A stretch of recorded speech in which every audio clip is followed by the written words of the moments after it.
आणि आजकाल लग्नाआधी pre wedding photoshoot करण्याचं प्रमाण खूपच जास्त वाढलंय। ऐतिहासिक आणि प्रसिद्ध अशा ठिकाणी हे फोटोशूट करण्यास पसंती दिली जाते। परवानगी असो किंवा विना परवानगी, हौस पुरवणारी ही जोडपी सध्या सगळीकडेच पाहायला मिळतात। बुलढाण्याच्या लोणार सरोवरालाही या जोडप्यांची मोठी पसंती मिळते। मात्र आता लोणार सरोवराजवळ प्री वेडिंग फोटोशूट करण्यासाठी परवानगी घ्यावी लागणार आहे आणि 35,000 रुपयांची रक्कमही भरावी लागेल। लोणार सरोवर आणि त्याच्या आजूबाजूच्या परिसरातील ऐतिहासिक स्थळांवर प्री वेडिंग शूटसाठी भारतीय पुरातत्व खात्यानं नवीन नियम लागू केलेत। त्यांनी ठरवलेल्या नियमांनुसार आता प्री वेडिंग शूटसाठी 35,000 रुपये आकारले जातील आणि इतकंच नाही तर 7 दिवस आधी त्यांना प्री वेडिंग शूटसाठी बुकिंग सुद्धा करावं लागणार आहे।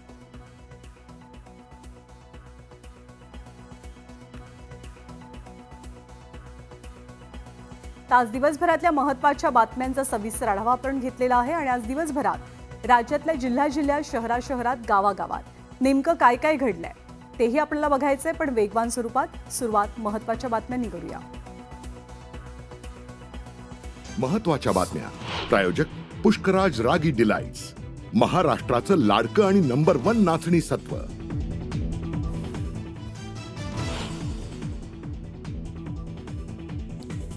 संवेदनशील प्रकरणात बोलताना काळजी घ्या, मुख्यमंत्र्यांनी योगेश कदमांचे कान टोचले, तर माझ्या वक्तव्याचा विपर्यास केला गेला। विरोधकांच्या टीकेनंतर मंत्री योगेश कदमांचं स्पष्टीकरण।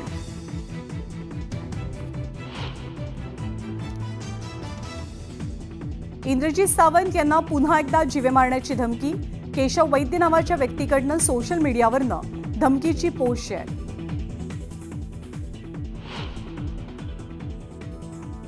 छत्रपतींचा अवमान करणारा कोरटकर सत्ताधाऱ्यांशी लागेबांधे असलेला व्यक्ती, काँग्रेसचे नेते विजय वडेट्टीवारांचा गंभीर आरोप। कोरटकरनं आयपीएस अधिकाऱ्यांच्या बदल्या केल्याचा वडेट्टीवारांचा दावा। महाविकास आघाडीमध्ये विधानसभा विरोधी पक्षनेते पदावरनं जोरदार रस्सीखेच, ठाकरेंची सेना आणि काँग्रेस विरोधी पक्षनेते पदासाठी आग्रही। सरकारच्या कामावर लक्ष ठेवण्यासाठी शरद पवारांच्या राष्ट्रवादीची शॅडो कॅबिनेट, नव्या उमेदीनं कामाला लागा, शरद पवारांच्या बैठकीतनं सूचना। कुंभस्नानावरनं ठाकरे आणि शिंदेंमध्ये जुंपली, ठाकरेंनी केलेलं पाप धुण्यासाठीच कुंभमेळ्यात गेलो, उद्धव ठाकरेंच्या टीकेला एकनाथ शिंदेंचं उत्तर।